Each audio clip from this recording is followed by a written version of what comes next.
Round போறியா நீ? Round போறியா என்ன உனக்கு? ஆமாவா இல்லையா சொல்லு. போ வண்டியில போ. வா வா ரவுண்டு வா. உட்கார் வந்து. ரவுண்டு போகணும்ல உனக்கு.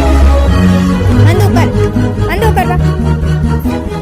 வெரி குட் பாப்பு குட்டி பாய் தங்கம் சாமி.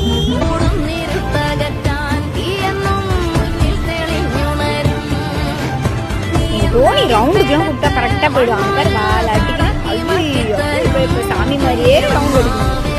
ஆனால் மழையில் ரவுண்டு கூப்பிட்டு போகிற